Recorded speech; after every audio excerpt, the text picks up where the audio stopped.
Welcome back to theCUBE's special event coverage of Dell's CES 2025 preview. We've already had some power-packed segments highlighting a lot of the devices as well as the ecosystem that Dell is putting together to be the leader and to hold that front-running spot in the AI PC era. Moving forward, I am very excited to be seated here for this episode of Between Two Plants with a CUBE veteran and my friend from Dell Tech World, Jon. Welcome back to the show. Thanks for having me. And by the way, this is actually not even my first Between Two Ferns interview, so this is actually kind of fun. Let's go. Let's have some fun. You never know what's going to happen. Now video. I need to know when the Between Two Ferns interview first happens. Let's catch up later. We'll talk about it. Okay. But let's just say it changes the mood a little bit. It becomes like anything can happen kind of an interview. Well, all right, folks, you heard it first. Anything can happen here with Jon and I. Last time we were together, Dell Tech World in May, you brought us a fascinating story about the city of Amarillo, Texas, deploying AI at scale, real-time translation into dozens, I believe actually maybe even over 100 different languages for their community to provide resources. Very compelling story. Your role has changed a little bit at Dell recently. You get to hang out a little more now here on the client services and consumer side, That's right. Which is fun.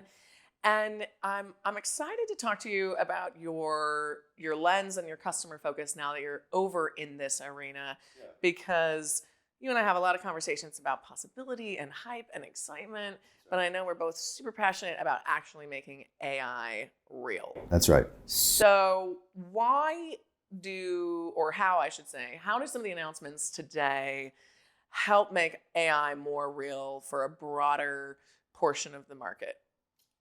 Yeah, it's a great question. First of all, AI is definitely the cool kid on the playground right now, right? I've never seen in my career the type of promise of a new technology. There's not a single industry out there, a single function that doesn't see the benefit of AI. And it's very exciting. And so, like you said, what we're really focused on is making AI real for our customers. And our customers are all over the spectrum when it comes to AI and AI adoption. I can imagine. And every vertical too. Adoption, industry. And a lot of them are just at the beginning stages trying to figure out, how do I even get started? Yeah. Some of them are much more advanced. Many, if not all of them, are trying to figure out just where do I run AI and where does it make the most sense? Mm-hmm. And I think that's what puts Dell in a really good spot, and one that I'm excited to be able to continue to participate and help in, which is we help customers deploy AI where it makes the most sense. You help your customers meet their data with AI wherever they are. That's right. Whether that be from an infrastructure on-prem situation, edge devices, it's all very... You can do the pitch, Savannah. Yeah. This is great. It's almost like I've been talking to a lot of you the last few months. It almost is, but yeah, you're right. No, really, it could run it. Yes, a lot of training is happening, of course, in the data center and the cloud, but what we're expecting more and more now is inferencing is next. Yes, inferencing is what makes AI real, frankly. It is, and so back to your question about what does this week do, our announcements this week are really focused on that next stage of where we see AI going, which is inferencing, edge. What does edge need? It needs devices to run, right? And that's where our AI PCs come in. And so we made a number of announcements really around having a complete portfolio for our customers around AI PCs that we're really, really proud of, and one that we think will fit all the needs out there. Yeah, one of the things I have to say I'm going to keep playing with all the devices in the showroom you've so kindly curated for us. One of the things that when I was first hearing the term AI PC, I thought, well, this is going to be interesting to see how people define this. But I also thought, just from a physical perspective, that it was going to be heavy and big and clunky. Yeah. And just because we're talking about a lot of power, right. There's a lot of compute happening. Yeah. There's a lot of heat happening when you're doing a lot of interesting things and crunching data in a small contained chassis, quite literally, or in a small device, depending on what it is. And you've managed to do this in a very sleek form factor. Yeah, look, first of all, just to start off here, AI PCs are much better PCs. Why? They're beautiful. right? I mean, I think you have This isn't one one. right This there. is one of your oldies. You have to give me an upgraded version. This is from We will. DTW. We're on it now. But you know, they're sleek design. They're beautiful. They're powerful. They're energy efficient. They're more intelligent. They have an amazing battery life, by the way. We're talking full day battery life, I was going to bring it up if you didn't. which has been coming into handy for me this past 24 hours, for example. I can't imagine why. Yeah, I know, because that's all we've been doing. And so it is just, and not to mention, oh, and by the way, it also supports AI workloads. Mm-hmm. So, but these much better PCs, you know, again, not even accounting for AI, it's a much better experience for our customers. It's faster, it's easier. Again, energy efficient, runs cooler, lighter. I mean, these are all things that I don't think people necessarily associate with AI PCs. But to your point, now there's a range of them, but they all, you know, our goal is to make sure for those that really appreciate those kinds of designs and durability that our AI PCs fit the mold. Yeah, absolutely. Well, so far so good. We'll have to see if we let me have it loose in the wild.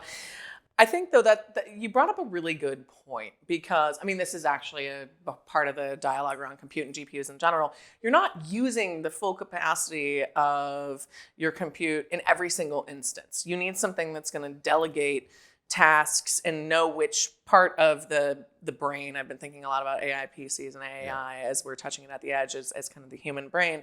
There's different parts of your brain that do different things. And so when we've got a GPU, a CPU, and an NPU in the device, they're different parts of your mind, making sure your digital mind, I guess in this particular case, your physical hardware mind, that are making choices on how to optimize the workflows, how to optimize the power. So it's not even just when you're running an AI workload on your laptop, because you might not need to do that all the time. The reality is you're gonna, to your point, you're gonna have an enhanced computing experience all the way around that is much more delightful for the user. I'll even take it one more level. I think it's not just at the device. I think it's across the device and the cloud. It's a hybrid experience, right? So we are really focused on helping customers figure out how to, first of all, leverage applications that can run on the NPU, while at the same time, when needed, also, run on support the cloud. Hybrid AI is really that. It's really giving. It's all about the outcome for our customers. Now, to your point, like certain tasks, for example, could be answered by information on a device, and other information may only be in the cloud. And that's what we're really helping our customers with ultimately solve, is making sure that they have a great experience. Mm-hmm. And we want to make sure that more than anything else, the on-device AI is really a strong implementation and simple to adopt. Oh, it has to be. We're all tired. We are very committed to that. So on-device AI, as we're calling it, or localized AI running on the device, is something we are very, very focused on. And so again, back to your original question of what are we doing to make it real this week? We did announce the Dell Pro AI Studio. Yes. I actually just had a chance to talk to Mark about the studio. Oh, very good. Yeah, and that's one of the things, it's probably why you're joking that I'm good at your pitch at this point, is I love that you've approached the ecosystem. And I've been saying this for a while. It's the ecosystem that's going to win here. It's not just one chip or chip provider. It's not just one device. It's going to be systems that can adapt and communicate with each other effectively, whether that be my edge device or my huge infrastructure within my organization, seamlessly, that provide that seamless experience for whatever's being done. But also the developer experience has to be great. They have options at this point. I think millions of models, hundreds of thousands of different models you could choose from. I know that you and the team have been curating those to help folks optimize their experience and get a shorter time to value. Tell me a little bit more about that. Yeah. So first of all, I mean, on-device, again, part of this, the focus of this studio is to really help SIs, ISVs, our enterprise customers figure out how to best build and develop and ultimately operate AI workloads or AI applications on the device. And that involves models, of course. And so to your point, there's not a week that goes by that there's not another new model. And so oftentimes the process of trying to build an AI application is overwhelming. It can take months to just research which model to use. Oh, yeah. And the cognitive load at that point, you're fatigued. You might not know which way to go. Now, maybe 3 other people have also had the same idea and hit the ground running. I mean, time is really of the essence in the era we're living in right now. That's right. So we can take, we say on average, based on our conversations, it's been at least 6 months on average that customers spend trying to, soup the nuts in terms of trying to research and ultimately deploy a new AI application. So our goal is to really shrink that. What are you aiming for? Do you have a target? We're aiming for at least 75% shrink, cut down there, which is say from 6 months down to 6 weeks. Nice. And we've already seen that through some early deployments. And the goal there more than anything else is first help our customers select the right model. So we're working we're working with an ecosystem. Mm-hmm. So we're working with Hugging Face, much like we are across Dell for that matter, to help our customers pick the right open source model for their use case. Mm-hmm. And then from there, help them optimize for what silicon they want to run it for. Mm-hmm. Help them optimize for, is it going to run on the NPU or the GPU? And we take all of that on. Mm-hmm. And the nice thing about it is we help the customer not just do all the research and develop, but actually deploy and write the application once, and it can run anywhere. So it can run literally, it can run on any type of silicon. So the big part of what we did this week is we gave customers even more choice. So, you have, silicon from AMD, you have from Qualcomm or from Intel. You write it once, that application, it can run in any of the silicon. This makes IT jobs so much easier. So that's what we're trying to do. It makes jobs easier. It also lowers the cost of investment to be more agile, to your point, right, and to be able to adapt or to scale up or whatever it is you need to do. That's right. And so we're working really, really closely with a number of SIs, and ISPs and enterprise customers too. Mm-hmm. Enterprise customers who are looking to figure out how to get the best, AI use out of the data that they have on-prem, whether it's on individual devices or it's in the data center. We're working across both areas. And it's a really exciting area, and look, more than anything else, we want to help simplify and advocate for the simplification of adoption of AI on the data center, on device in this mm-hmm. case, or even in the cloud if it's a hybrid model. Yeah, absolutely. You gotta meet them where they are. That's right. Y'all are pretty good at that. What are some of the so now I'm convinced by the pitch, and I've got my AI PC.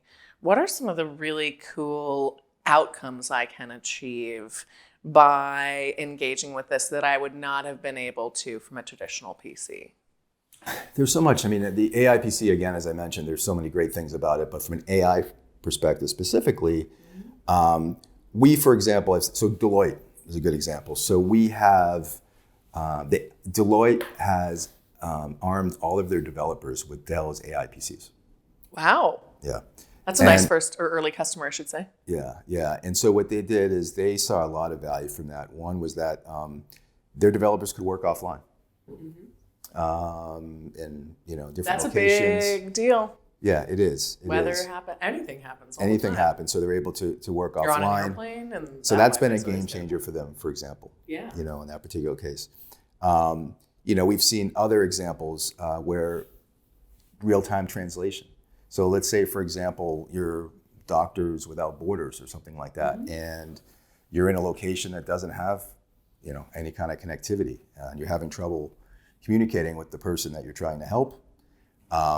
Real-time translation can be done there, right? You don't need the access to the cloud, as another example. Yeah, that's such a good one. That's such a powerful. There's so many, and I think ultimately where a lot of this is going for the everyday user of PCs, I think, is it's going to become that personal productivity advisor. Mm-hmm. Good examples of that can be running a RAG model on your device, like an offline RAG model. And that RAG model could have, for example, maybe it has all the information about your products just on your laptop. Your salesperson, you walk into a meeting, you thought it was about product A, but they just switched and said, no, I want to see product C, and I want to know where you're going with that product in the next 3 years. Quickly, query that RAG model, and up comes your answer. That information on your laptop might not be something that's readily available in the cloud. It's something that's only there because it's under NDA, but you can share it with this customer. And again, it's all about how you can get better leverage out of your personal data, and AI can really unleash that. And there's so many use cases like that. I love that. I'm sitting here as you're talking and thinking about, with when we think of search engine and the verbs that went along with that, I just Googled it, right? It's branded. So I'm wondering if it'll be, I'm just going to rag that, or I'm just going to Dell that, or I'm just going to do that when it comes to something like retrieving that information quickly and with ease. I think that simplification is so key. Interesting data that came up in the keynote today. 1.5 billion devices poised for refresh over the next few years? Yeah, quite a few. Yeah. What's your pitch to all those procurement folks who are debating what devices to invest in next? Well, first of all, so you're referring mainly to the Windows 10 end of service. And you're doing a lot to help with that. We are, certainly. And I think part of it is just informing and educating our existing customers as well as others on what the implications are of this end of service. And one of them is it's next October 15th, to be exact, 2025. And one of the implications is that there's not going to be any more security updates. Right. Which obviously has its own set of impacts. Yeah. Also, outdated PCs are going to be harder, more expensive to manage. A lot more help desk tickets. There are lots of studies out there that there's at least a 250% better return on investment going if you go to Windows 11 versus staying on Windows 10. So there are lots of really strong, compelling reasons for why Windows users today should move from Windows 10 to Windows 11. Not to mention a lot of them have to, because the devices simply won't be able to move there. But for those that have a choice, there's a lot of compelling reasons to do so. I think moving to Windows 11 will give them at least 62% fewer security incidents. I mean, right off the bat, that's pretty strong. A lot of productivity improvements. Yeah. And moving to Windows 11, I think, is going to be, already is looking to be a lot more seamless than it's been. And Dell is committed to making that migration process as easy as possible. We're already seeing 20 to 30% faster deployments than we did in the prior generation.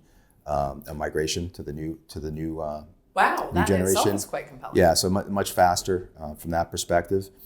And the other thing that this brings up back to the AI PCs is if you're gonna upgrade now, that AI is coming, on-device AI in particular. Applications are being developed all around the world by hundreds and hundreds of developers. Why not buy a PC now that is going to serve what you need for the next couple of years, right? No one's buying a PC just for the next 6 months. They're buying it for at least 3 or 4 years. Hope so.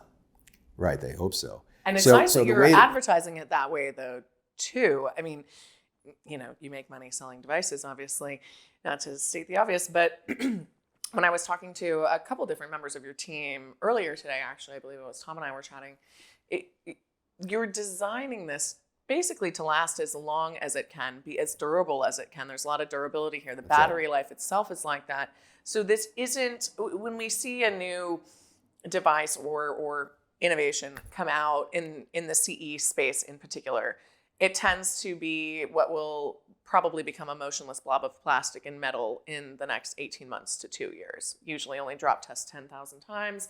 There's a lot of things that are, well, I could go on and on and on about the lack of sustainability in a lot of these, but what's cool about this is you're planning to be the partner all the way along the journey here and to scale up, allow people to plug and play or tinker or whatever it is they might want to do to continue to adapt their machine as long as possible, which is really cool. It's also built sustainably as well, yeah? It really is.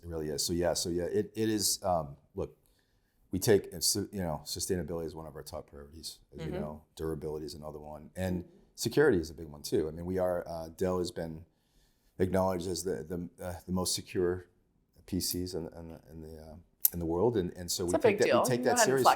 We take that seriously, and especially given what's going on with this migration to Windows 11, security is really, really top of mind right now, and so customers trust Dell when it comes to security, and trust Dell in this case, and so that in itself has been a really compelling reason, and one that we've seen, convince many. Awesome. All right, last question for you, because I know I'm going to see you in May. That's right. And we talked about this a little bit, so I'm hoping you run with it. What do you hope to be able to talk to me about in May that you can't yet talk to me about today? Well, first of all, in May, what I'm going to bring to you is a couple customers. Yeah. So last time you and I spoke, I brought to you, as you mentioned, City of Amarillo, and I'd love to bring another couple customers that are doing what we talked about today. Yeah. And so I think that's what I'd like to be able to do is have a customer showcase how they're leveraging AI on device. And again, we have many of them right now in the early stages of that. But I'm very confident we'll have some really fun conversations at Dell Tech World. Ooh, I can't wait. I'm really looking forward to it. Final question for you. What personally excites you the most about AI? Take your Dell hat off for a second.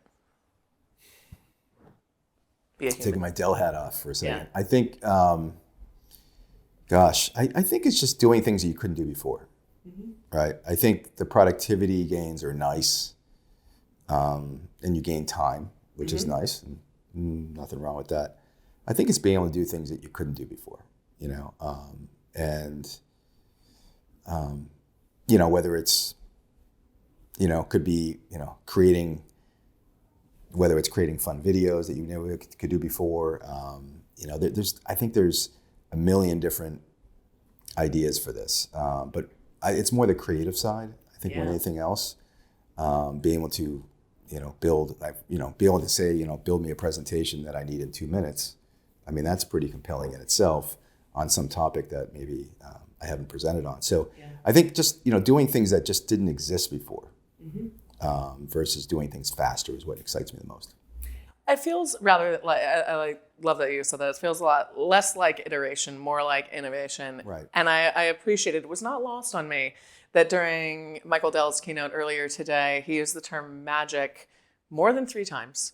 And when we're talking about pragmatic technical executives, magic is not usually number 1 word on their list when they're talking about a new product launch. And I thought that was neat because we are still in that space. It is very much still wet clay. We don't know what. That's right. We have ideas, we have forecasts, we have some examples, but we really don't know what the world is going to do with this at scale. And it's going to be fun to talk about it. It's going to be fun. And we know there'll be so much new innovation to talk about in the next 6 months. I mean, this space is moving so quickly. It's an exciting place to be. I mean, where else would you want to be here? And I can't wait to see what's next over the next couple months. Me neither, and I look forward to your stories at Dell Tech World. Jon, we spent far more time than I probably should have, but this was too exciting not to talk to you about. So thank you so much for taking the time and always bringing the fun here to theCUBE. We Sounds appreciate great, it. Savannah. Yeah, that's great. Between 2 ferns, let's do it. I know, between 2 plants. And thank all of you for tuning in to this foliage-filled, inspiring segment here at Dell's CES 2025 preview. My name is Savannah Peterson. You're watching theCUBE, the leading source for enterprise tech news.